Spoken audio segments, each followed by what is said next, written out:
Bonjour, bonsoir à tous. Donc, je me présente, je m'appelle Sébastien Légré, je suis le CTO, Chief Technology Officer d'une société qui s'appelle Greencom Networks. Greencom Networks, on a une équipe ici d'une trentaine de personnes maintenant et 25 personnes en Allemagne à Munich. Toute la partie technique de Greencom est faite depuis ici à Sofia. Greencom, on traîne dans le domaine de l'IoT depuis 2010, à l'époque où même si le mot IoT existait, personne vraiment l'utilisait. À l'époque, on faisait des réseaux de capteurs et ce genre de choses. Tout ça pour dire qu'en fait, il n'y a aucune...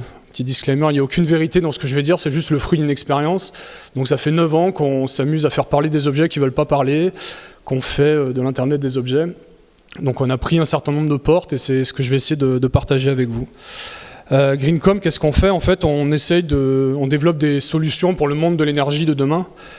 Notre vision concernant l'énergie, c'est la vision d'un monde qui est d'un monde de l'énergie qui est beaucoup plus décentralisé qu'aujourd'hui, où chaque consommateur d'électricité il peut être aussi producteur, où la part d'énergie renouvelable dans le mix énergétique est beaucoup plus importante qu'aujourd'hui, donc plus de photovoltaïque, plus de micro-éolien, où l'énergie produite elle est au maximum consommée localement. C'est-à-dire si j'ai des panneaux solaires sur mon toit, pourquoi ne pas consommer ma propre électricité? Donc ça veut dire être capable de synchroniser sa consommation sur sa production. À la limite même, c'est un monde où en fait on peut imaginer des communautés de l'énergie où mon énergie, si je la consomme pas, c'est mon voisin qui la consomme, ma grand-mère, et globalement on va créer donc ces communautés et échanger des blocs énergétiques à l'intérieur de cette communauté. Donc ça c'est la vision de Greencom du monde de l'énergie, et on voit assez rapidement que pour arriver à faire ça, il faut être capable de parler à tous ces objets, tous les objets qui ont un sens du point de vue énergétique, que ce soit pour de la production ou de la consommation.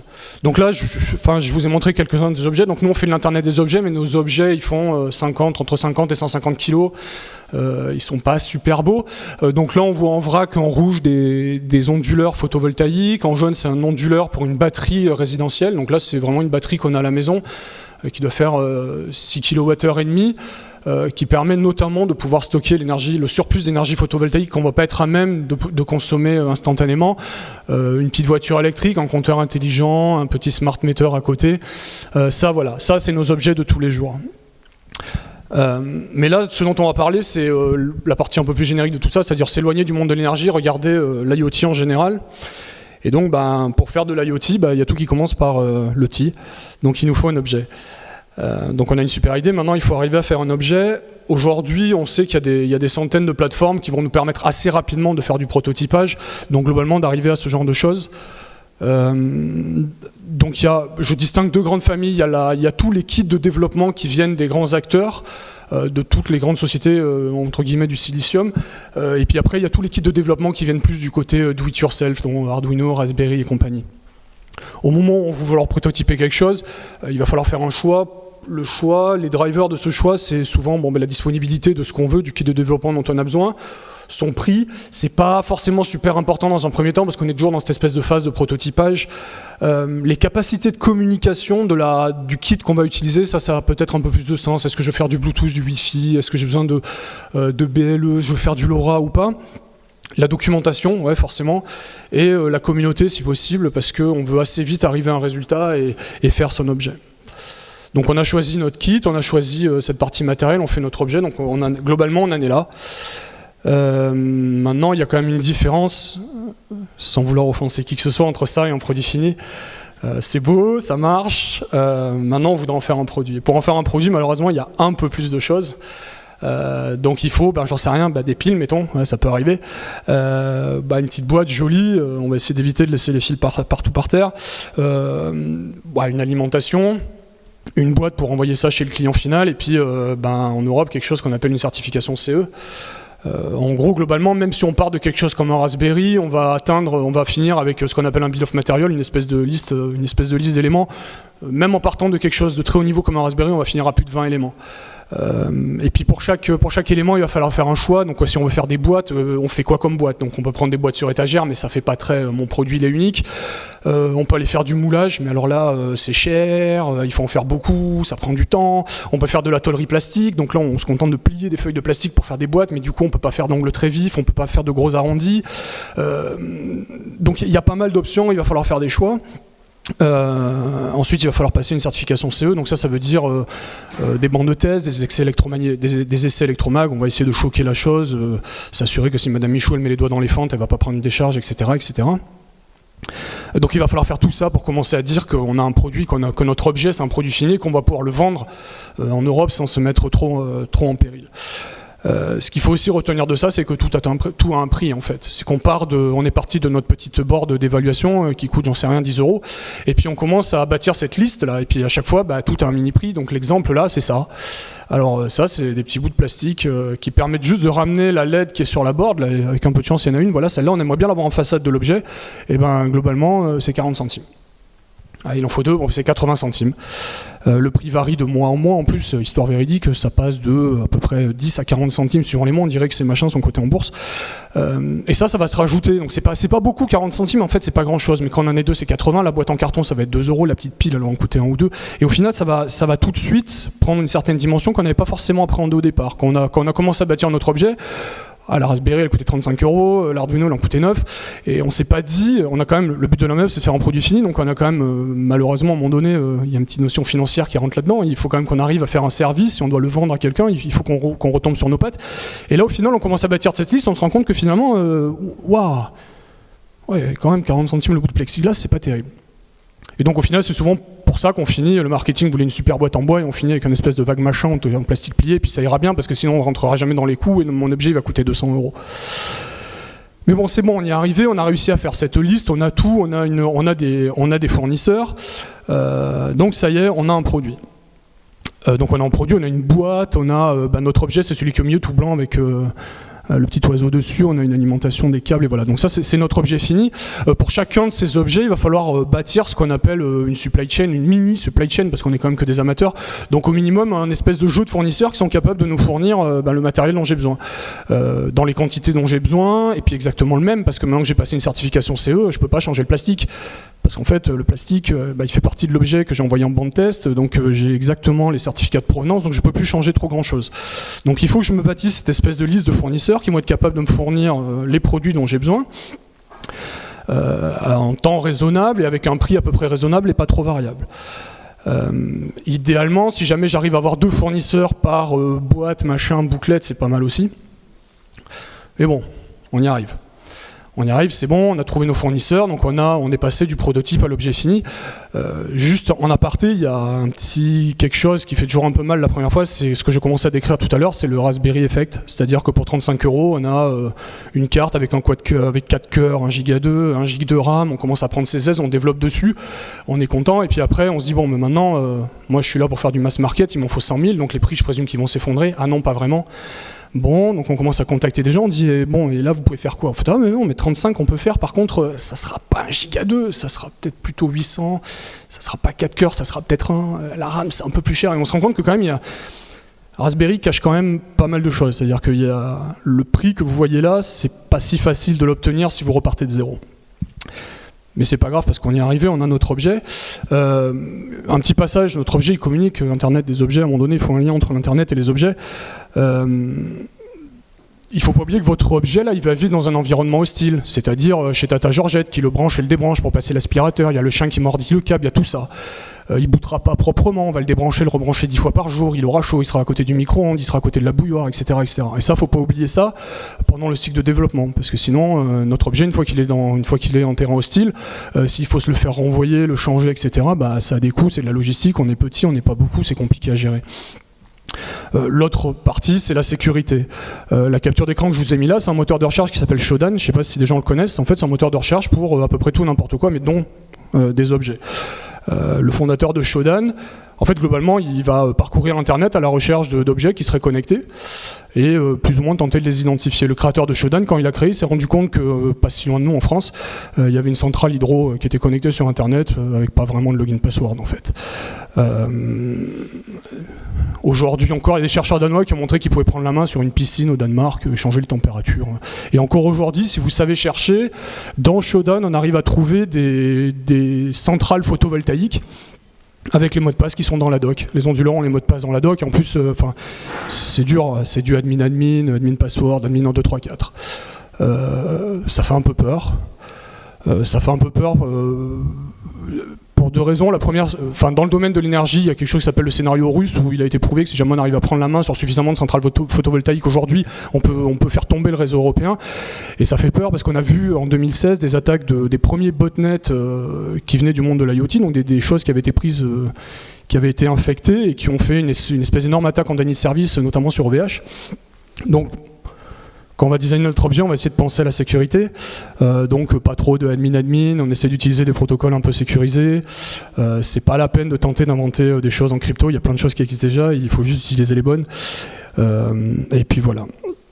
Donc une fois qu'on a un protocole un peu sécurisé, probablement bidirectionnel pour envoyer des ordres à notre objet, chaque objet il est individuellement authentifié vers ma plateforme, parce qu'il n'est pas question que s'il y en a un qui est compromis, que je suis obligé de changer des certificats sur tous mes objets ou quoi que ce soit. Il faut que je sois capable de le mettre à jour, parce que c'est le même problème. Les objets que vous retrouvez dans Shodan, il y en a la plupart, ils sont là, ils étaient là il y a 1 an, ils seront là dans 2 ans, parce qu'en fait on ne peut pas les mettre à jour. Ils sont là, ils sont dans le champ, et maintenant c'est trop tard. Donc il faut essayer de penser à ça. Et tant qu'on y est, on peut essayer de penser à l'interopérabilité, c'est-à-dire que mon objet aujourd'hui, j'ai mon service et mon objet, c'est moi qui crée le service, c'est moi qui le vends, mais peut-être que demain, on va se rendre compte que je créerai encore plus de valeur si jamais j'arrive à coopérer avec d'autres objets, ou si quelqu'un crée un nouveau service qui se sert du service de mon objet et du service d'à côté. Donc si on peut éviter aussi de faire des petites choses toutes proprio et de commencer à s'intéresser à ce qui a déjà été fait sur toutes les ontologies autour de l'Internet des objets, etc., il y a peut-être quelque chose à faire qui n'est pas très compliqué à faire. Mais bon, quoi qu'il en soit, j'ai un objet et il communique. Donc maintenant, il me faut la partie Internet de l'Internet des objets, donc il me faut une plateforme, un cloud, quelque chose. Donc là, en gros, j'ai 2 options. La première, c'est que j'y vais, je me retrousse les manches et puis je me fais ma plateforme. Donc je pars de zéro. Et puis donc là, il faut que j'apprenne les time series, comment ça marche, parce que probablement que je vais avoir à manipuler les time series. J'apprends avec un peu de chance les archi-microservices. Puis comme on aime bien Kafka, on va faire un peu de Kafka. Et puis il faut déployer ça, on va faire du Kubernetes. Donc là, il y a une certaine... Suivant le background qu'on peut avoir, il y a une certaine marche quand même. Ça peut piquer un peu au début, surtout qu'on est pressé. On a une idée, on veut être les premiers sur le marché. On veut vite sortir notre objet. On n'est pas là pour écrire des pavés de code pendant des mois et des mois pour arriver à faire marcher quelque chose. Mais c'est une option. Pendant qu'on est là, ça vaut le coup souvent d'aller regarder du côté de la fondation Eclipse. Il y a une sous-partie de la fondation Eclipse qui est Eclipse IoT, dans laquelle il y a quasiment une 40aine de projets, et ça va du logiciel qu'on peut mettre sur une passerelle de communication jusqu'à l'implémentation de normes, notamment des normes de l'ETSI d'à côté, la partie 1M2M, etc. Donc il y a pas mal de choses à faire qui sont open source et qui sont très très intéressantes pour commencer à faire une plateforme. La partie mise à jour à distance de mes objets, etc. On peut trouver des choses du côté de la fondation Eclipse. Donc ça, on a dit, c'est la première option, mais si jamais je suis pas trop de ce monde-là, etc., je peux aussi tenter d'utiliser ce qu'on appelle du platform as a service, donc la plateforme en tant que service auprès de cloud providers. Aujourd'hui, la majorité des cloud providers, ils ont des solutions pour l'IoT. On a vaguement parlé justement dans la présentation d'avant de l'offre IoT de Azure, donc tout ce qui est autour de IoT Edge, etc.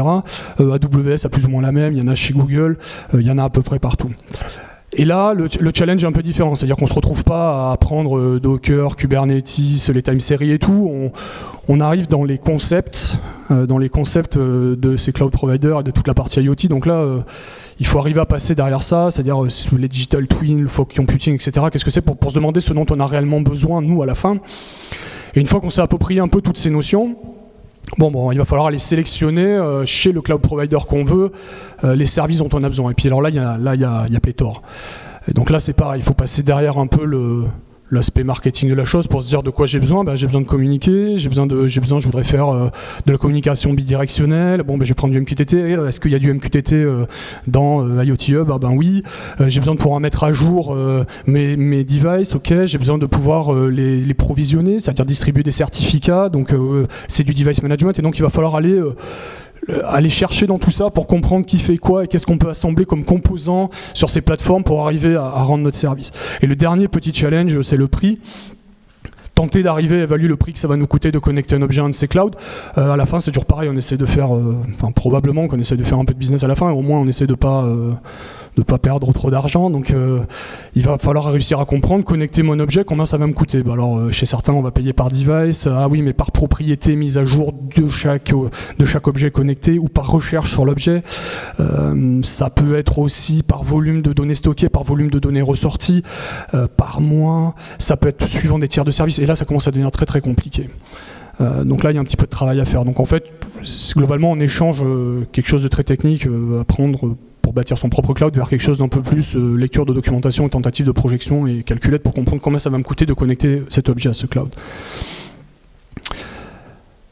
En conclusion, malgré tout, il ne faut pas être déprimé, parce que c'est vachement bien. Pour quelqu'un qui vient comme nous du domaine du logiciel, connecter un objet, c'est faire le pont avec le monde physique. Et la première fois qu'on voit une petite lumière clignoter sur un objet, alors qu'on a tapé un bout de code de l'autre côté, on est quand même très très content. Mais quand même, comme dans pas mal d'activités, la définition du produit, ce qu'on est en train d'essayer de faire, c'est clé, et c'est ce que j'ai essayé de montrer, c'est-à-dire que c'est ce qui va vous permettre de savoir ce que vous essayez de faire, c'est ce qui va vous permettre de faire quelques choix sur les types de technologies pour faire les boîtes, sur le volume de données que vous allez devoir transporter, sur le type de connexion entre l'objet et le cloud, etc., etc. Et après, il faut se dire que rien n'est grave. À la fin, c'est juste plus ou moins de la gestion de dette technique. On a le droit de faire des choix faux, on a le droit de se planter. Il faut juste se rappeler où on a fait des choix un peu à l'arrache pour pouvoir y revenir plus tard et se laisser tenter de faire en sorte que les choix ne soient pas graves. C'est-à-dire qu'il ne faut pas trop se mettre la pression, se concentrer sur la valeur qu'on essaie de créer. Si on veut partir avec tel cloud provider ou tel autre, il faut le faire, se rappeler qu'est-ce que ça crée comme dépendance entre moi et ce cloud provider, et puis se rappeler ça pour plus tard si jamais on veut changer. Parce qu'à la fin, il y a beaucoup d'objets connectés autour de nous et il y en a encore beaucoup à créer. Et je pense qu'on est tous à peu près dans le cas où 2 ou 3 fois par jour, on se dit « Ah, si j'avais un petit machin que je mettais là et qui faisait un petit quelque chose, ça serait cool ». Et il ne faut surtout pas se priver de faire ça parce que sur le chemin, il y a pas mal de petits problèmes. Merci.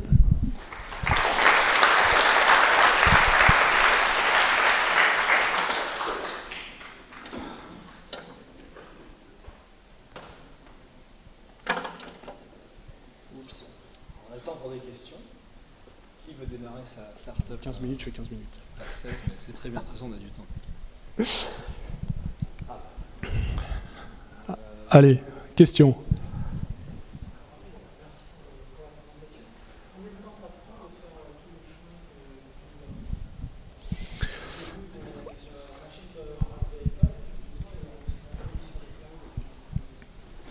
Alors la question étant, entre l'idée et le produit, combien de temps ? Étonnamment, pour la partie, on va dire partir du Raspberry et arriver globalement à ça, ou à ce que je vous ai montré, la boîte et tout, c'est pas tant de temps que ça. On va dire, on peut espérer faire ça en 6 mois, avec certification CE, en ayant bâti une mini supply chain, etc., etc. C'est faisable. C'est un métier. Si on n'est pas de ce monde-là, il vaut probablement mieux se faire aider, mais ça reste possible et c'est plutôt la bonne nouvelle. Quand on a attaqué, nous, ça, sachant qu'on est à l'origine, on vient purement du logiciel, j'aurais pas cru. On m'aurait dit en 6 mois, tu peux faire quelque chose, j'aurais vraiment pas cru. Et en fait, si, ça c'est possible. Sur la partie cloud, vraiment là, ça va dépendre des choix qu'on va faire. Et ça dépend de son background, j'aurais tendance à dire. Dans notre cas, notre métier c'est le logiciel, donc le fait de bâtir un cloud, c'était pas super compliqué pour nous, on maîtrisait déjà pas mal, le time series, ça fait un moment qu'on en manipule, donc là on est allé très très vite là-dessus, là où forcément on a perdu beaucoup de temps sur l'objet. Si on vient pas du monde du logiciel, on peut se dire, effectivement, si je vais chercher quelque chose, plateforme as a service, est-ce que ça m'aide ou pas? Oui. Il y a une phase quand même d'étude en amont, pas se jeter tête baissée et se demander en fait si je dois me coupler ou pas, est-ce que je vais utiliser ce qu'ils offrent, mais en restant un peu en retrait, en amenant un peu d'abstraction pour pouvoir éventuellement passer d'un à l'autre, etc. Mais on peut assez rapidement faire tomber des choses en marche. Et là, on va dire, c'est quelques semaines pour faire des choses. Donc quelque chose, ça c'est faisable. En plus, bon, ça peut se faire en parallèle, etc. Donc c'est l'avantage. En quelques semaines, on peut faire tomber quelque chose en marche. Après, le passage à l'échelle, c'est autre chose. La promesse du cloud, c'est quand même que le passage à l'échelle, il est... c'est facile, il n'y a rien à faire. On clique sur un bouton et puis c'est plié. C'est pas toujours tout à fait vrai, mais c'est quand même grandement facilité. Si le produit est un grand succès, ce qu'on se souhaite tous, il y aura moyen de passer à l'échelle. Il y a les petites composantes de prix qu'il faut arriver à juger. Pour moi, ça a été vraiment une grande découverte. C'est me rendre compte du côté matériel déjà que tout a un prix, que pour mettre cette espèce de guide de LED, pour la petite histoire, nous on a fait de la tôlerie plastique, et il faut payer pour faire le trou, et puis il faut payer pour le remplir avec le machin en plexiglas, quoi. Ouais, j'avais pas imaginé ça. Et après, de l'autre côté cloud, on paye aussi pour la connexion, on va payer pour le nombre de fois qu'on va mettre à jour une propriété sur le device, on va payer pour le nombre de fois qu'on lui envoie un package de mise à jour. Ça, pour moi, c'est une vraie difficulté aujourd'hui. Mais quoi qu'il en soit, pour revenir à la question, on peut espérer faire quelque chose en 6 mois du côté matériel qu'on a le droit de vendre, en fait, qui est certifié CE, etc. Et côté cloud, en quelques semaines, on a quelque chose qui va marcher et qui sera largement suffisant pour un MVP, au moins pour aller tester le marché. Et après, on peut toujours gérer le problème du passage à l'échelle plus tard. Encore une fois, il n'y a pas vraiment de choix définitif. Il faut se rappeler où on a fait des choix un peu rapides et après avoir l'espèce de courage de mettre en pause et de dire mais en fait maintenant on va gérer la dette technique, on va refaire ça. Mais donc on peut espérer ça. Christophe? Quand on vend un gizmo comme ça, à qui appartiennent les données? Alors, la donnée à la fin, alors dans notre cas, elle appartient toujours à l'utilisateur final. Donc là, nous, les données ne nous appartiennent pas. Et en plus, dans notre cas, vu qu'on est en B2B2C, on n'a même pas de lien avec l'utilisateur final. Donc la plupart du temps, l'utilisateur final, l'utilisateur de nos solutions, a un contrat avec, que ce soit un fournisseur d'électricité ou un fournisseur de services énergétiques. Donc eux, ils gèrent ça, et nous, on a un contrat avec cette partie-là. Les données elles appartiennent toujours à l'utilisateur final, c'est-à-dire que du coup, on est forcément on est soumis à tout ce qui a trait à la RGPD, etc. Donc on est en mesure d'effacer les données de tous les utilisateurs à partir du moment où ils arrivent à rompre leur contrat, à partir du moment où ils rompent leur contrat, pardon, avec le fournisseur de services, etc. Les données ne sont pas les nôtres. Oui.